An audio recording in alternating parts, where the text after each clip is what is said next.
nous allons commencer une nouvelle thématique pour les JDL TV pendant ce salon, cette première journée. Et nous allons parler avec nos 5 invités du transport exceptionnel.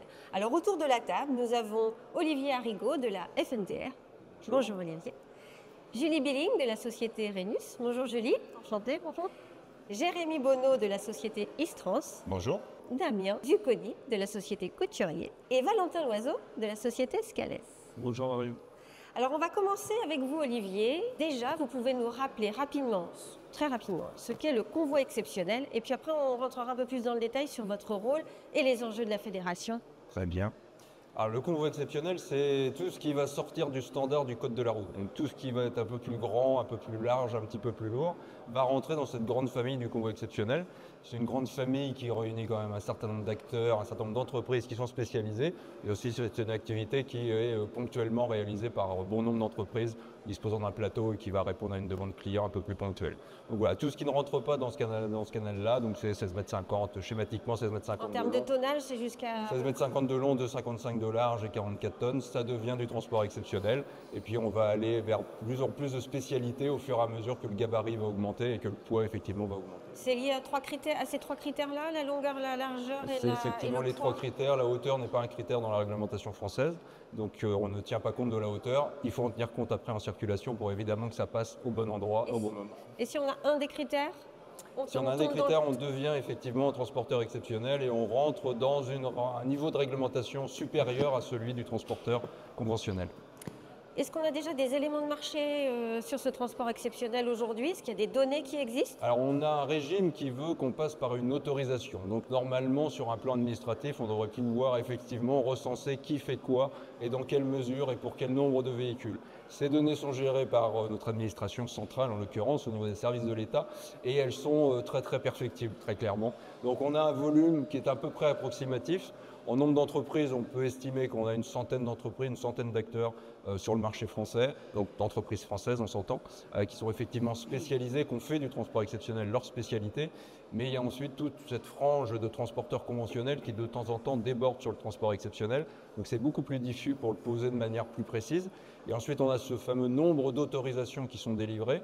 On a à peu près sur 30 000 autorisations délivrées à l'année par les services de l'État, mais ça n'est pas le reflet de l'activité puisque une autorisation peut générer plusieurs convois, plusieurs circulations, plusieurs transports. Donc c'est une donnée relative qu'on essaie d'exploiter, mais qui n'est pas satisfaisante pour aller vraiment à un niveau de détail très précis. Et dans ces 30 000 à l'année, c'est assez régulier d'une année à l'autre ou vous voyez quand même des grosses fluctuations? Ça dépend évidemment de l'activité économique, ça dépend du nombre d'entreprises qui vont se positionner sur ce type de marché. Et puis ça dépend aussi du respect de la réglementation de manière générale, puisqu'il y a aussi certains acteurs qui vont se dispenser du respect de cette réglementation parce qu'elle est contraignante et que ça pourrait être un avantage économique. Donc là, il y a tout un enjeu aussi de contrôle qui fait partie de nos missions et de nos actions. On va parler des contraintes après, mais vous, dans votre fédération, quel est le rôle exact de la fédération? Alors il est multiple, il est divers. On a un premier rôle d'accompagner nos entreprises. Ce sont des entreprises à part entière qui ont en plus une spécialité de faire du transport qui est réglementé et qui font du transport exceptionnel pour ce qui nous concerne ici, qui est encore plus réglementé. Donc c'est les accompagner sur ces enjeux de réglementation, en particulier sur les relations qu'ils vont avoir avec tous les gestionnaires d'infrastructures et toutes les difficultés que ça va générer. Donc ça c'est la relation avec nos adhérents, avec nos entreprises. Puis quand on a identifié des enjeux, des problématiques qui sont transverses, on va les porter vis-à-vis des pouvoirs publics. Et là, ils sont nombreux sur le transport exceptionnel, puisque c'est à la fois les services de l'État, ce sont les gestionnaires d'infrastructures, ce sont SNCF, les concessionnaires autoroutiers. Et aujourd'hui, on descend même jusqu'au niveau des mairies avec lesquelles on a un certain nombre de difficultés pour faire circuler les convois. À peu près combien d'adhérents? Sur la fédération dans son ensemble, on les compte en milliers. Sur l'activité transport exceptionnel, nous avons une commission qui réunit les professionnels en question. On a un panel d'une vingtaine d'entreprises qui sont actives effectivement et pour les autres, elles sont plus en recherche d'informations, venir chercher de l'information. Mais en termes de participation, on a un petit groupe bien constitué qui nous permet d'avancer sur nos sujets. Alors leurs grands enjeux, quels sont-ils? Alors ce sont les enjeux d'un transporteur, donc ce sont des enjeux de formation, d'emploi, de transition énergétique, voilà, tout ce qui va animer le monde du transport de manière générale. Et puis par rapport à cette spécialité, c'est une spécialité qui répond à une réglementation. Alors c'est une volonté de la profession de rester sur une activité qui soit réglementée, qui ne soit pas ouverte à n'importe qui, dans n'importe quelle condition. Si un convoi, ce n'est pas un transport lambda. Il est impactant sur la circulation, il est impactant sur les ouvrages, donc il faut qu'il soit encadré. Donc ça, c'est un rôle de régulation de la réglementation. Et cette réglementation, aujourd'hui, c'est un constat que malheureusement nous faisons depuis plusieurs années. Elle est complexe, c'est volontaire, mais on est arrivé à un niveau de complexité qui est kafkaïen, à un niveau voilà, le millefeuille administratif français qui joue à plein et qui vient perturber l'activité de l'entreprise parce qu'on a tout cet empilement d'autorisations à obtenir, d'avis à obtenir, de passage à tel endroit à un autre, qui va nécessiter de reconstruire des itinéraires parfois parce qu'un seul gestionnaire va refuser le convoi sur son périmètre de compétences. Et c'est un temps administratif qui est devenu extrêmement lourd, qu'on espérait simplifier à travers diverses réformes. La dernière date de 2017, qu'on espérait simplifier aussi avec des outils. La nouvelle plateforme qui permet la déclaration et le suivi des autorisations s'est mise en place l'année dernière. Et malheureusement, à chaque fois, on fait le constat que ça ne va pas dans le sens de la simplification, mais qu'on rajoute au contraire une petite couche supplémentaire de complexité qui vient pourrir, on va dire, le quotidien des entreprises d'exploitation et des services d'autorisation. Alors là, on a 3 entreprises qui font du transport exceptionnel plutôt routier. Je me tourne vers vous, Damien Zucconi, entreprise couturier. Vous rejoignez les propos d'Olivier par rapport à ces procédures qui sont très lourdes et puis finalement, il n'y a pas forcément de flexibilité ou d'accompagnement. Oui, complètement. Alors on est évidemment concerné par toutes les problématiques qu'Olivier vient de soulever. Chaque transport exceptionnel, par définition, doit faire l'objet d'une autorisation. Donc nous sommes amenés très régulièrement, chaque semaine, à lancer des demandes d'autorisation. Et l'expérience prouve qu'avec le temps, eh bien, les exigences et les contraintes deviennent de plus en plus importantes. Alors bien entendu, les exigences, les contraintes sont plus élevées en fonction selon les caractéristiques du convoi. Plus c'est large, plus c'est long, plus c'est lourd, plus c'est difficile d'obtenir les autorisations de transport. Dans certains dossiers, les problématiques peuvent être vraiment importantes. On peut aller quelquefois jusqu'à pas loin d'1 an de délai d'instruction avant d'obtenir des autorisations sur les plus extrêmes. Et quand tout va bien, on peut avoir une autorisation en 6 semaines dans les cas les plus optimistes. Chaque jour, c'est un challenge et dans les entreprises de transport, nous avons tous des spécialistes pour traiter ces démarches. Ouais, des collaborateurs dédiés à la dépose et au traitement de ces demandes d'autorisation de transport. Chez Istrans, vous avez les mêmes difficultés? Oui, voilà, je rejoins mon homologue Damien sur ce point-là. Le suivi des autorisations est vraiment un sujet très important. Il faut qu'on soit très rigoureux pour ne pas se laisser déborder et éviter d'être le plus réactif possible pour justement essayer de raccourcir ce délai d'obtention d'autorisation. C'est vrai que c'est un travail au quotidien et ça prend beaucoup de temps. On a du mal à trouver du monde qui s'intéresse vraiment là-dedans et trouver les bons interlocuteurs pour avoir des réponses rapides et constructives. J'imagine que chez Scales, vous avez les mêmes problématiques.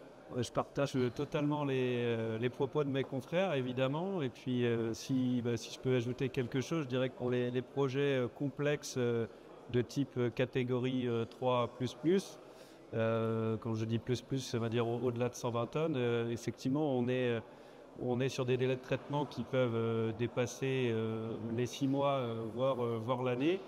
Et nous, il n'est pas rare que pour des projets d'utilité publique ou à fort enjeu industriel, on demande dès l'enclenchement du projet le soutien de nos clients et leur appui politique, si je puis dire, pour pouvoir déclencher des réunions auprès des préfectures concernées directement avec les préfets ou sous-préfets pour que le dossier puisse être traité, je dirais, non pas en priorité, mais en tout cas traité correctement, puisqu'on sait toujours à quoi s'en tenir et le parcours qu'on va devoir accomplir pour obtenir justement cette demande. Est-ce que les communes aujourd'hui, certaines, n'autorisent pas le passage d'un convoi?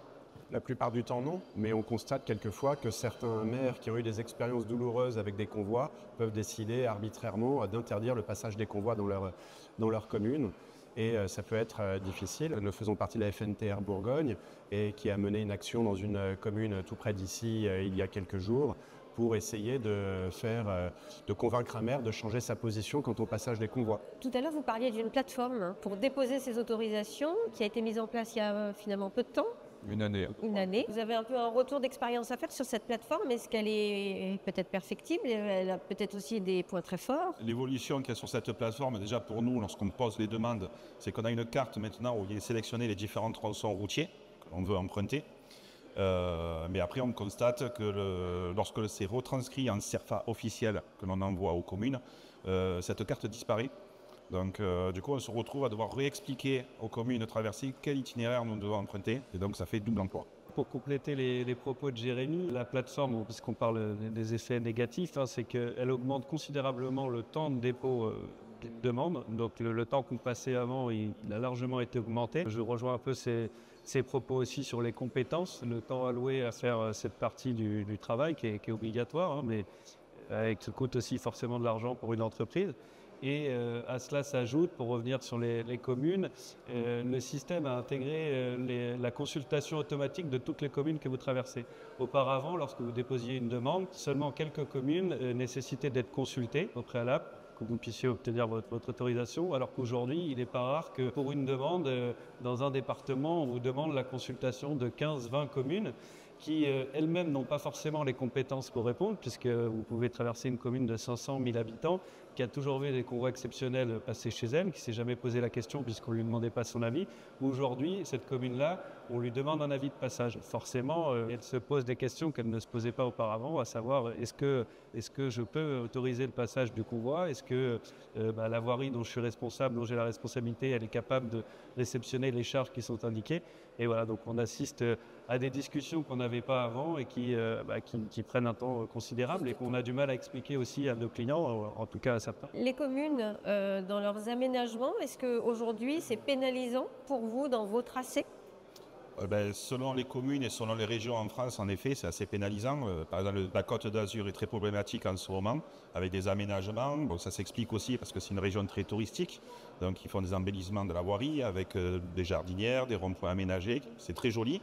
Mais c'est vrai que nous, en convoi, ça nous oblige à être encore plus rigoureux sur les reconnaissances d'itinéraires et anticiper le démontage de tous ces mobiliers. Et je rejoins Valentin en disant que c'est des coûts supplémentaires pour les sociétés et à la finalité pour les clients, puisqu'il faut anticiper et prévoir les aménagements nécessaires pour le passage de nos convois. Qu'est-ce qu'il faudrait faire, selon vous, pour faciliter ces autorisations qui sont difficiles aujourd'hui, enfin en tout cas très longues à obtenir? Il y a un vrai travail de réflexion et de refonte de la manière dont on fait circuler les convois sur le territoire. On a une réglementation qui est ancienne, elle repose sur un texte de 2006. On était à l'époque encore avec une gestion du patrimoine routier qui était centralisée au niveau de l'État, qui a été décentralisée auprès des départements. Les communes, effectivement, qui ne posaient pas problème il y a quelques années, même quelques mois, commencent à rentrer dans le jeu et deviennent un interlocuteur problématique, mais qui s'ajoute au département, qui s'ajoute à la SNCF, qui s'ajoute aux concessionnaires autoroutiers, qui s'ajoute aux directions interrégionales des routes. Et aujourd'hui, on voit bien que le système, il est satisfaisant pour personne. Il n'est pas satisfaisant pour les transporteurs qui perdent du temps, qui perdent de moyens, de l'efficacité. Elle n'est pas satisfaisant pour les clients, nos transporteurs, qui sont effectivement très divers. C'est de l'énergie, c'est de l'industrie, c'est du travaux publics, c'est parfois même du festif. Certaines Manifestations. Souvent l'exemple du grand sapin de Noël de la place Kléber à Strasbourg, c'est un convoi exceptionnel qui l'amène et c'est une grue qui va permettre de le monter. Donc même pour des choses comme ça qui paraissent très banales, le convoi a son importance.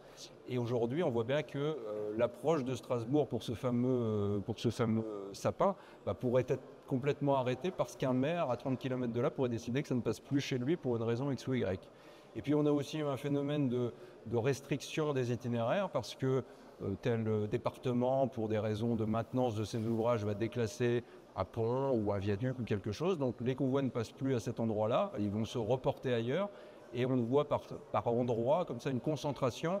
Évidemment, ça crée du ras-le-bol auprès des riverains, donc auprès de la commune, et on a remis encore un niveau d'insatisfaction. Donc les gestionnaires ne s'y retrouvent pas, les transporteurs ne s'y retrouvent pas, les services de l'État quelque part non plus, donc il faut vraiment repenser politiquement cette manière de concevoir la circulation des convois. Les choses se font, on peut regarder à l'étranger, en Belgique, en Allemagne, comment ça se passe. Il y a des bonnes choses, il y a des moins bonnes choses aussi, il faut le prendre avec précaution. Mais voilà, c'est vraiment une réflexion de fond. C'est ce que l'on porte depuis plusieurs années auprès de chaque gouvernement, auprès de chaque ministère de l'Intérieur. Ils ont des durées de vie qui sont de plus en plus courtes, donc on recommence. Il va falloir recommencer là. Et là, on va recommencer compte tenu du contexte politique qu'on connaît.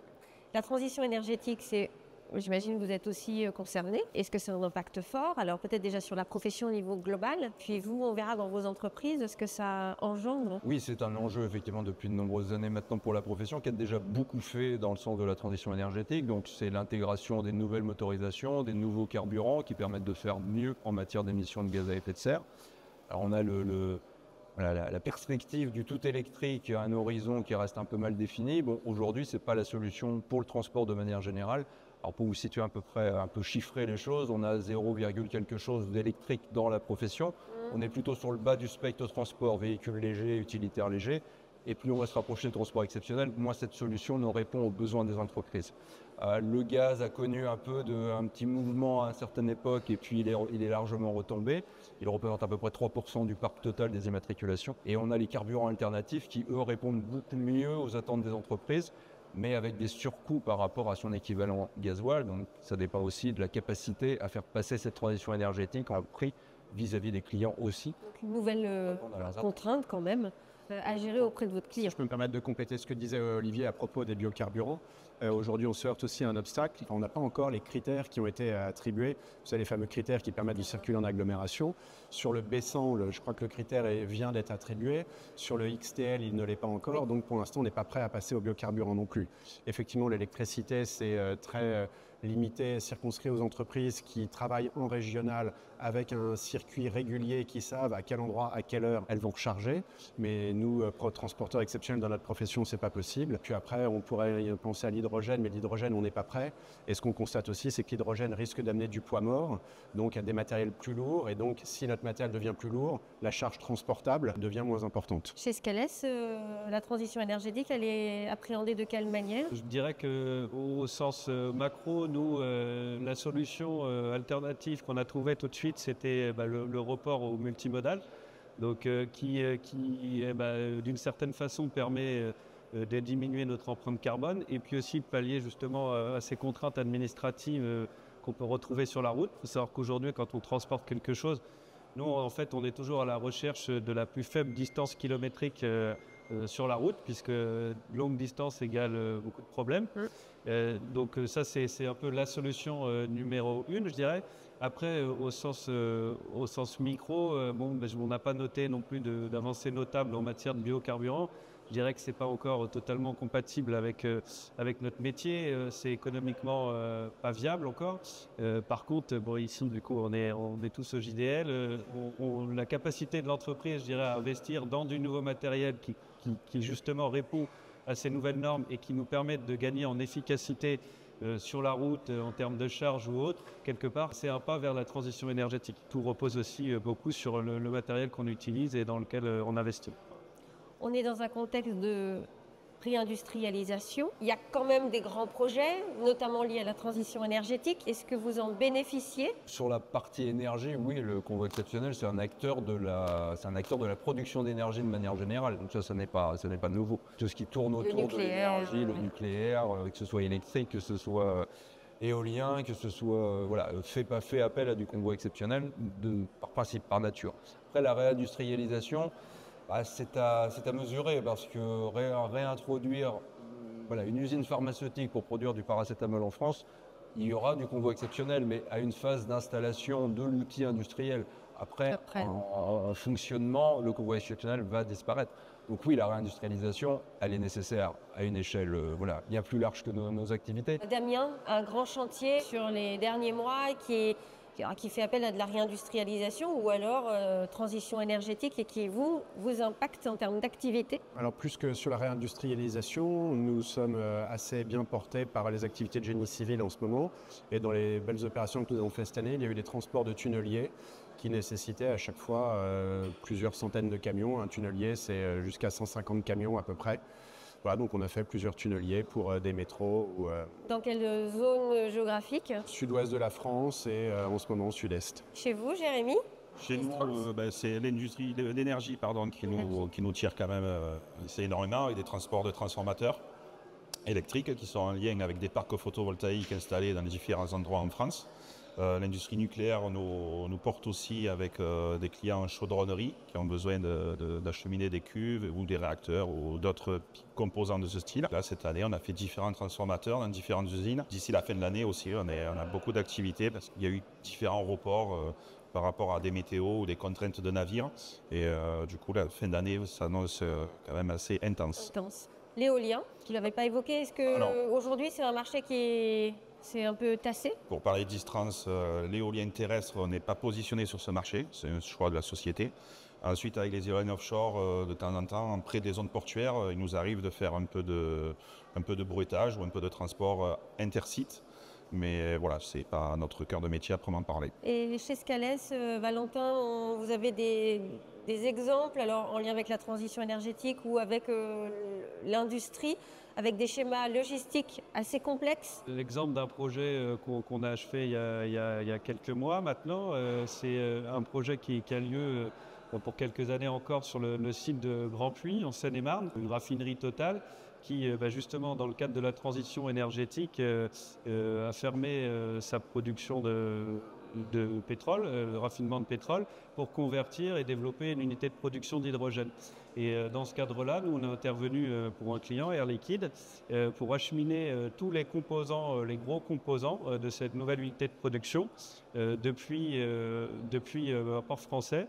Et le projet était intéressant puisqu'on parle en tout d'une petite centaine de colis, pour donner un chiffre, avec 16 colis avec des dimensions vraiment plutôt hors normes, puisqu'on avait des colis qui faisaient jusqu'à 30 mètres de long, 7,50 m de large par 7,50 m de haut, avec un poids de 160 tonnes. Et là, on a dû donc combiner plusieurs types de transports, à savoir gérer dans un premier temps les manutentions portuaires au port de Rouen, les mouvements intercites sur le port à l'aide de nos remorques automotrices, l'affrètement de barges, puisqu'on a acheminé donc ces 16 colis via 8 barges qui ont remonté la Seine pour arriver dans 3 quais différents, acheminer ensuite ces 16 colis par la route, et puis dans cette centaine de colis, on avait une soixantaine de colis qui étaient aussi de la première, deuxième, troisième cap, qu'on a acheminé en direct par la route depuis Rouen jusqu'au site de Grand Puy.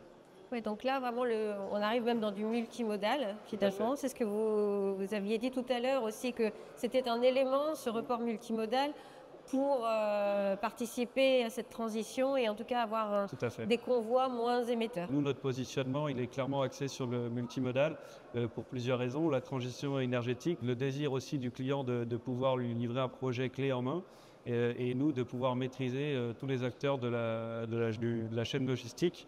Depuis l'usine de départ jusqu'au site de livraison, et puis on va souvent aussi parfois jusqu'au montage, puisque nous sommes également manutentionnaires. C'est aussi un moyen finalement, ce report, de contourner un petit peu les autorisations? Contourner, je ne sais pas. Pas contourner, mais en tout cas de ne pas avoir... En tout cas, c'est toujours plus simple quand vous maîtrisez tout de bout en bout, que vous avez les compétences pour le faire.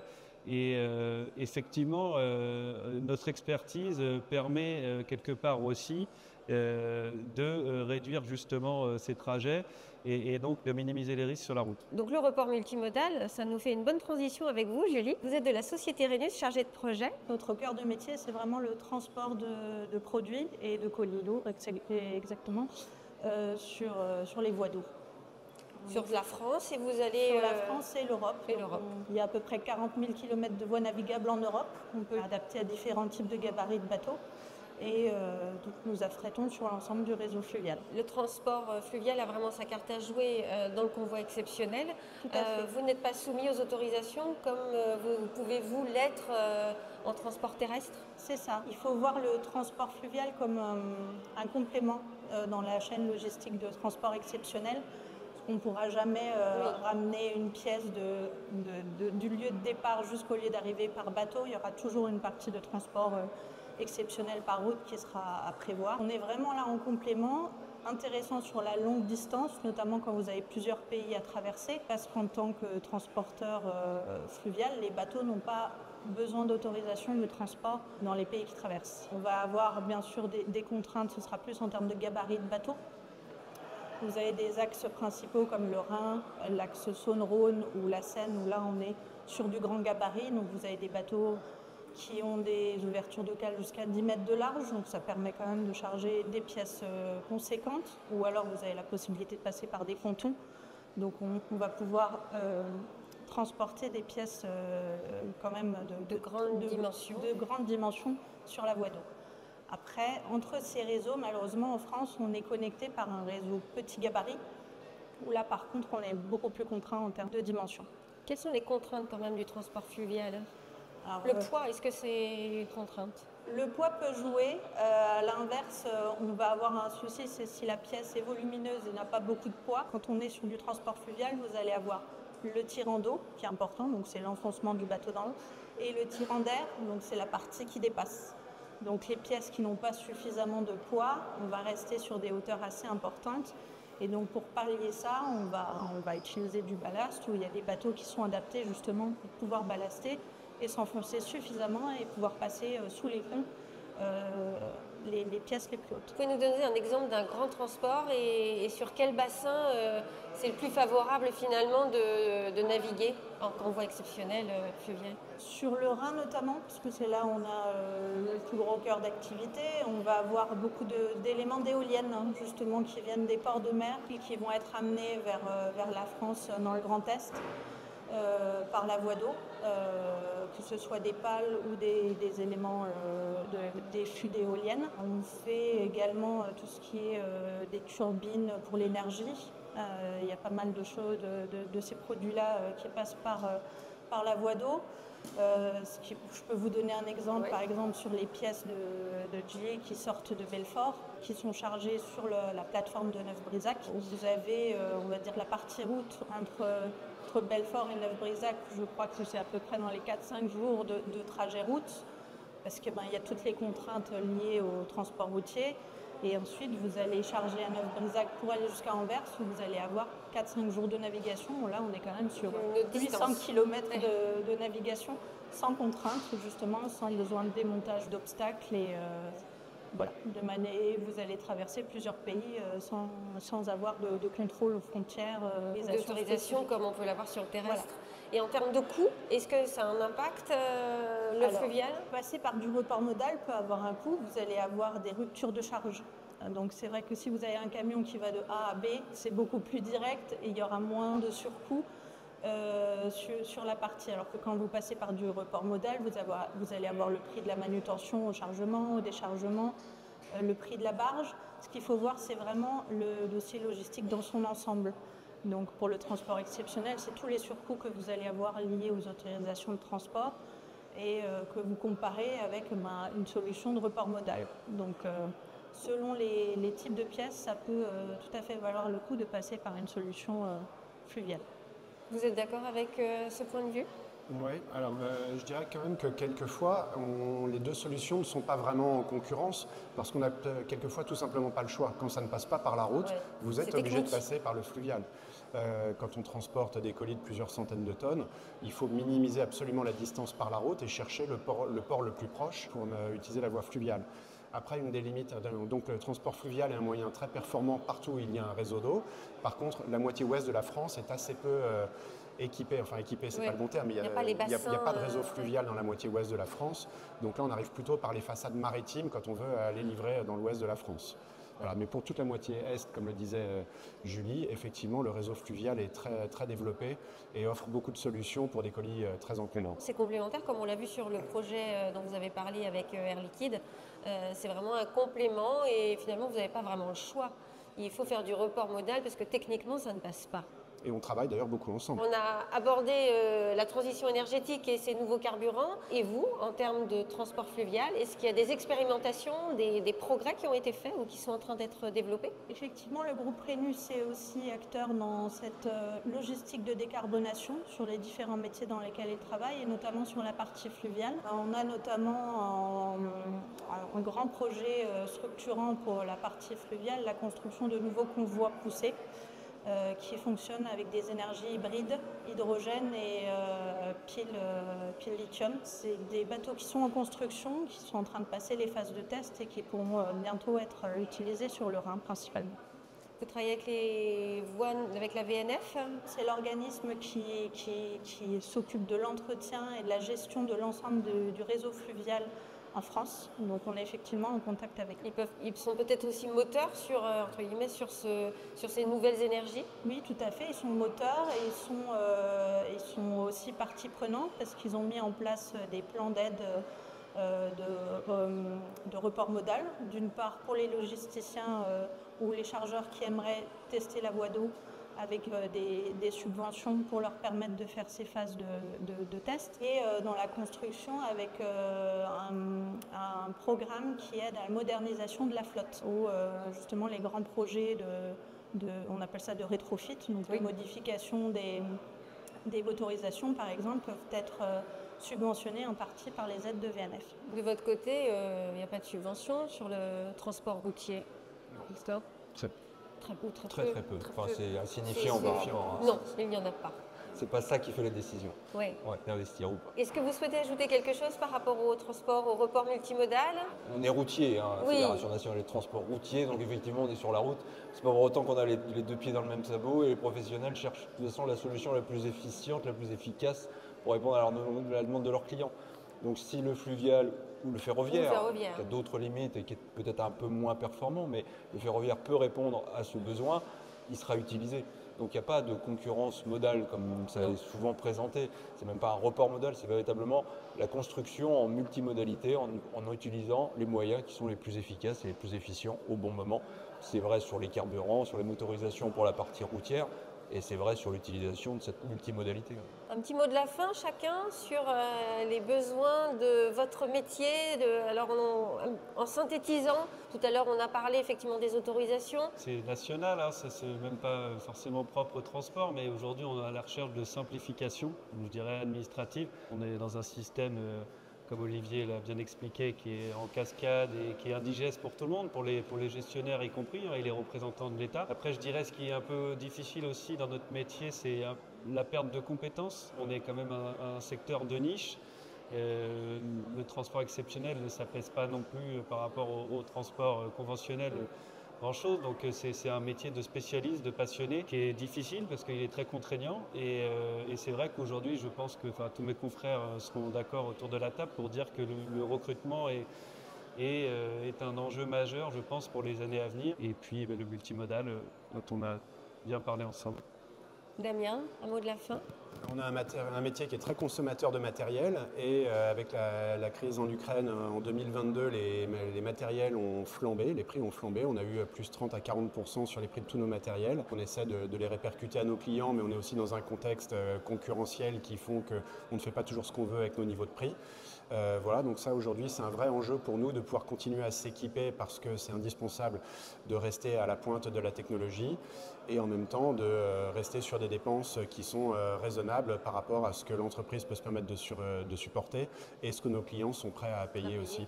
Voilà, donc il y a un vrai enjeu aussi sur les matériels dans un métier comme le nôtre, aussi exigeant à ce niveau. Jérémy, un enjeu pour vous? Pour passer un dernier, c'est vrai que je vais les dans le même sens de mes confrères, les les autorisations et autres, mais ce qui est important aussi, c'est une montée en compétence de nos interlocuteurs sur le métier du convoi exceptionnel.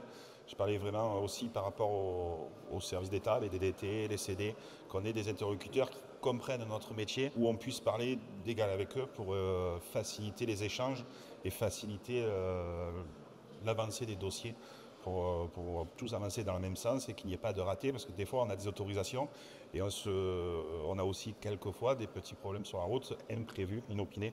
Donc voilà, on y arrive, on trouve toujours des solutions, mais ça rajoute du stress en plus et pour les équipes c'est un peu compliqué. Même si c'est des passionnés, même si c'est des équipes qui sont au top, on essaie quand même de faciliter, le travail pour que ce soit efficace et satisfaisant pour le client. Voilà. Pour la FNTR. Pour parler de l'avenir, je vais revenir un tout petit peu dans le passé. On a clôturé des Jeux Olympiques en France avec brio et avec succès. Ce moment exceptionnel, c'était aussi grâce au monde du transport exceptionnel parce que toutes ces infrastructures, elles ont fait appel à nos entreprises et à nos métiers. C'est de transformer ce moment particulier pour que ça devienne effectivement du quotidien et qu'on se donne tous collectivement les moyens intelligemment d'arrêter ce travail en silo et qu'on aille vers cet objectif, et qui est un objectif de servir une industrie, servir une économie. Puis derrière, ça devrait se décliner avec bonne volonté pour trouver les bonnes solutions. Mais aujourd'hui, on l'aborde uniquement par la contrainte, ce qu'il génère de négatif.